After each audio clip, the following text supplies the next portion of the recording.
ओम शांति।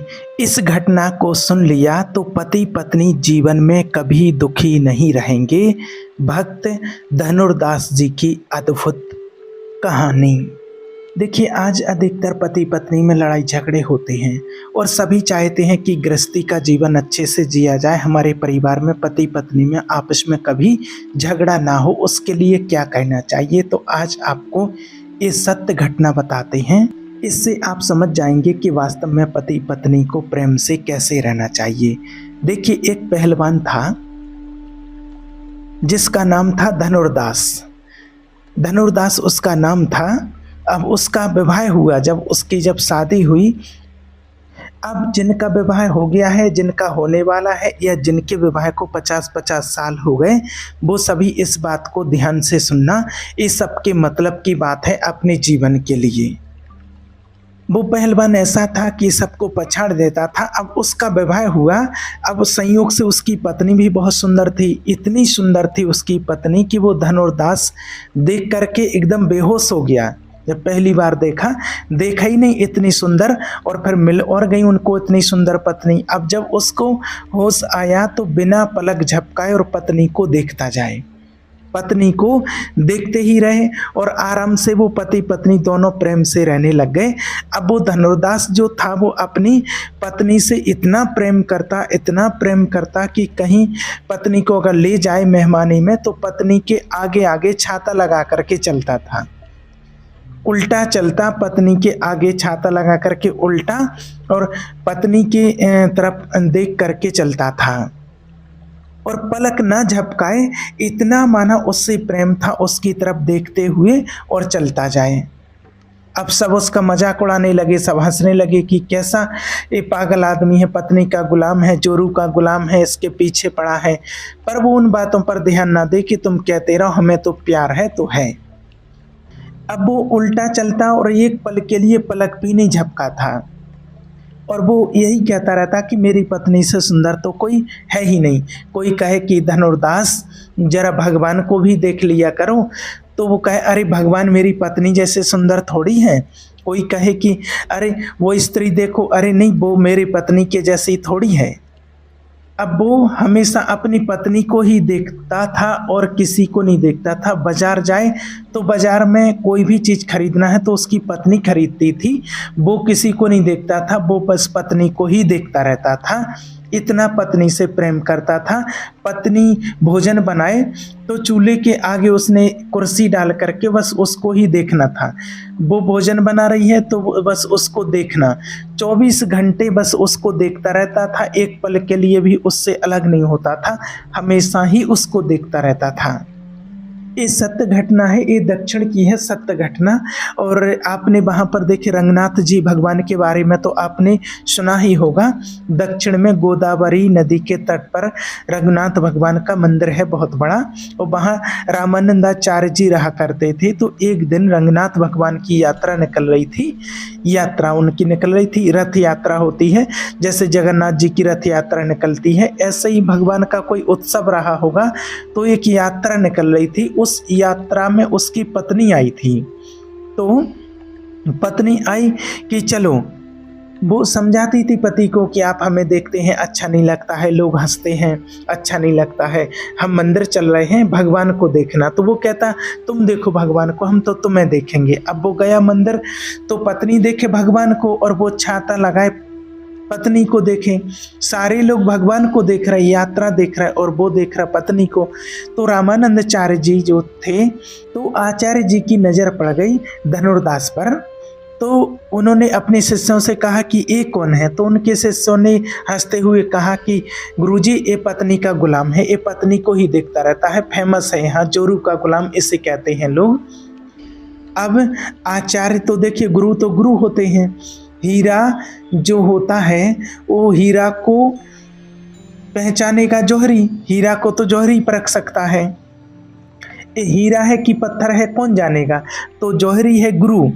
रामानंदाचार्य जी ने कहा कि उसको बुलाओ।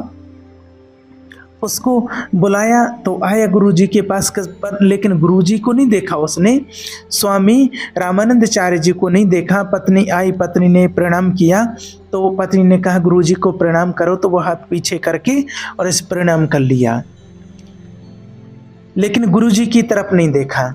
तो गुरुजी ने कहा कि अच्छा ठीक है, देख मत, कम से कम सुन, तुम ये बता, तुम अपनी पत्नी को घर में देख, कमरे में देख, अकेले में देख तो बात ठीक भी है, तू सबके सामने ऐसे देखता है लेकिन लोग तुझ पर हंसते हैं, तेरा मजाक उड़ाते हैं। अच्छा, तो उसने कहा कि गुरुजी मेरी पत्नी बहुत सुंदर है, मुझे कोई फर्क नहीं पड़ता है, मैं तो देखूंगा, बस मैं तो अपनी पत्नी को देखे बिना रह नहीं सकता हूँ। जैसे शराबी को शराब का नशा होता है, जुआनी को जुआ का नशा होता है, काम ही ना रही प्यारी, तो उसको अपनी पत्नी से इतना प्रेम। तो गुरुजी ने कहा अच्छा एक बात बताओ, तेरी पत्नी इतनी सुंदर है, यदि मैं तेरी पत्नी से सुंदर तुझे किसी से मिलवा दूं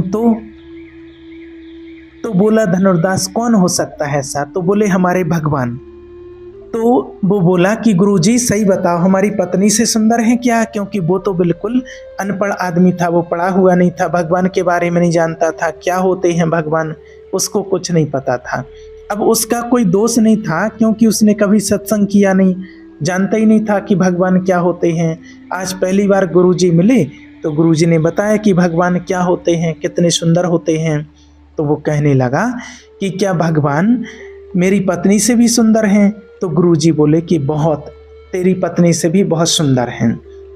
तो फिर मिलवाओ भगवान से। तो बोले सवेरे की मंगल आरती में आना, सवेरे 4 बजे मंगल आरती में आना। अब 4 बजे के लिए पत्नी को तैयार किया गुरुजी ने कि तुम आना, तभी ये आएगा और हम इसको मिलवाएंगे भगवान से। इसे आज तक एक गलत फहमी है कि मेरी पत्नी से सुंदर कोई है नहीं, और जब मैं तुम्हें भगवान से मिलाऊंगा तब तुम्हें पता लगेगा कि पत्नी से सुंदर तो कोई और भी है। जब वो घर चला गया और दोनों पति पत्नी घर चले गए, अब सवेरे का जैसे ही 4 बजा तो वहां से आने को तैयार हुए। अब रामानंद आचार्य जी थे, वो भगवान के पास गए। शास्त्रों की ऐसी मान्यता है कि रामानंद आचार्य जी लक्ष्मण जी के अवतार हैं और रंगनाथ भगवान जी से वो बात करते थे। ऐसा माना जाता है, कहा जाता है कि जब रामानंदाचार्य जी का शरीर शांत हुआ, पूरा हुआ, तो रामानंदाचार्य जी के शरीर को ले जाकर के लोग जमीन पर विसर्जित करने लग गए, समाधि देने लग गए। तो कहा जाता, कहते हैं कि रंगनाथ भगवान कहते हैं कि उठकर बोले कि मेरे रामा मत जाओ। तो भक्तों ने कहा कि इनका तो शरीर शांत हो गया, तो बॉडी का क्या करेंगे? इनको या तो समाधि में जाना पड़ेगा, माना इनको गाड़ना पड़ेगा, या तो फिर जलाना पड़ेगा, कुछ ना कुछ तो करना पड़ेगा। तो फिर रंगनाथ जी बोले कि नहीं, मेरे सामने बैठा दो। आप कहते हैं, कुछ लोग देख करके भी आए हैं और ऐसा माना भी जाता है, कहते हैं लोग कि आप ताज्जुब मानेंगे, आज देखिए साइंस का युग है, विज्ञान के युग में हम जी रहे हैं, लेकिन साइंस के लिए चुनौती है कि आज भी इस बात को माना काफ़ी समय हो गया है और आज भी दक्षिण में कहते हैं कि आप जाओ रघुनाथ जी के मंदिर में, और मंदिर के ठीक सामने, भगवान के मंदिर के ठीक सामने, और आज भी रामानंदाचार्य जी का वो शरीर आज भी रखा हुआ है। ऐसा लोगों ने बताया है, हमने तो नहीं देखा है, अभी वहाँ पर जाना नहीं हुआ है, लेकिन ऐसा कई कथावाचकों ने ऐसा बताया है और खुले में रखा है। कोई फ्रीजर नहीं है, कोई ठंडक नहीं है कि वहाँ रखा हो, खुले में रखा है। आज तो किसी भी के भी शरीर से 2-5 दिन में ही दुर्गंध आने लगती है, बदबू आने लगती है, लेकिन आज भी आचार्य जी का शरीर कहते हैं कि आज भी रखा हुआ है। ये दक्षिण में है, श्री रंगम नाथ जी के मंदिर में है, रंगनाथ जी के मंदिर में। तो रामानंदाचार्य जी आए भगवान के पास, उस विषय पर आए, तो फिर भगवान से कहने लगे कि प्रभु वो धनुर्दास आएगा 4 बजे, थोड़ा सा आप सज धज करके दिख जाना उसको, आप ऐसे ही नहीं रहना, क्योंकि उनका विग्रह तो काला है, और अगर आप ऐसे ही रहेंगे तो वो कहेगा कि लो ये तुम्हारे भगवान हैं, ये तो काले हैं, हे प्रभु, इसलिए उसके लिए थोड़े आप अच्छे बन जाना। अब रामानंदाचार्य जी ने भगवान से प्रार्थना की। अब गुरु का काम क्या होता है? गुरु का काम है कि आप शिष्य को उठाकर भगवान तक पहुंचा देना, उनसे मिलवा देना। वो धनुर्दास पत्नी का अपनी गुलाम बन चुका था। पत्नी सवेरे 4 बजे आई, मंगल आरती का टाइम हुआ, भगवान से प्रार्थना रामानंदाचार्य जी ने कर ली थी कि प्रभु थोड़ा सा सज धज करके आना, थोड़ा सुंदर दिख जाना। अब जैसे ही पर्दा खुला और जैसे ही जब भगवान का जब प्रथम दर्शन करवाया, रामानंदाचार्य जी ने अकेले ले जा कर के पकड़ा, धनुर्दास जी को पकड़ा। पत्नी यहीं खड़ी है, पत्नी भी खड़ी थी। बोले एक बार पत्नी को ना देख करके तुम सामने देखो। और ज्यों धनुर्दास ने सामने देखा तो रामानंदाचार्य जी के कहने से भगवान प्रकट हुए और भगवान श्रीमन नारायण जैसे ही जरा से मुस्कुराए और भगवान को देख करके तो वो चरणों से लिपट गया कि जिसकी रचना इतनी सुंदर वो कितना सुंदर होगा। जिसने तेरी पत्नी इतनी सुंदर बनाई धनुर्दास, जिसने तेरी पत्नी को इतना सुंदर बनाया वो बनाने वाला कितना सुंदर होगा। देखा तो नजर नहीं हटी, पलके नहीं झपकाए, लौट गया प्रभु अब हमें ना छोड़ो आप। तब रामानंदाचार्य जी ने भगवान को प्रणाम किया और धनुर्दास ने गुरुजी को भी प्रणाम किया कि गुरुजी आपने मेरी आंखें खोल दी। और कहा कि ये कौन है, कि ये भगवान है। फिर भगवान के बारे में सब कुछ बताया, दर्शन पहले कराया, कथा बाद में सुनाई। फिर ऐसी प्रीति जागी, फिर दोनों पति पत्नी को रामानंदाचार्य जी ने वहीं पर रखा मंदिर में ही। और बाद में जब दोनों वहाँ पर रहने लग गए तो रामानंदाचार्य जी के जो शिष्य थे, वो साधु जो थे वो विरक्त थे और ये दोनों ठहरे ग्रस्त। तो ग्रस्त और विरक्त हैं। तो विरक्त साधु बोले कि गुरुजी ये हमारे बीच में ये ग्रस्त क्यों रखा है, ये धनुर्दास ठीक नहीं है। अब दर्शन वर्शन कर लिया, अब जाओ घर, इसको भेजो घर। रामानंदाचार्य जी बोले कि नहीं, अब से ये यहीं रहेंगे। तब कहा कि जो ये तो ग्रस्त हैं और हम विरक्त हैं। तब रामानंदाचार्य जी बोले कि हम कल बात करेंगे। अब धनुर्दास के भीतर इतना प्रेम जागा, इतना प्रेम। देखो, जो पत्नी से प्रेम करता होगा इतना, वही तो परमात्मा से प्रेम कर पाएगा। यानी कि कहने का भाव कि जिसके अंदर प्रेम भाव है ही नहीं तो वो भगवान से क्या प्रेम करेगा। जिसके अंदर प्रेम जागा ही नहीं है, जिसने अपने परिवार में किसी से प्रेम नहीं किया होगा, जब अपने माता पिता से, भाइयों से, बहन से, बच्चों से, पत्नी से प्यार नहीं किया, जब आपके अंदर प्रेम जागा ही नहीं, प्रेम आपके भीतर है ही नहीं, जब आप प्रेम किसी से करोगे तब तो आपके अंदर प्रेम की धारा फूटेगी। और जब आज आप किसी से प्रेम करते हो, जब आप अपने बच्चों से, परिवार में किसी से प्रेम करते हो, तभी तो आप कल ईश्वर से प्रेम कर पाओगे। आज आपका किसी से स्नेह प्रेम ही नहीं है, पत्नी से नहीं, बच्चों से नहीं, माँ बाप से नहीं, किसी से भी प्रेम नहीं है, पति से नहीं है, पत्नी से नहीं है, तो क्या भगवान से करेंगे। प्रेम एक ऐसी चीज होती है कि वो कहने से नहीं होता है, वो तो है, बस उसकी धारा को मोड़ना पड़ता है कि अभी देहधारियों की तरफ प्रेम था, अब धारा को मोड़ दिया तो वही प्रेम भगवान से हो गया, वो ही इसने परमात्मा से हो गया।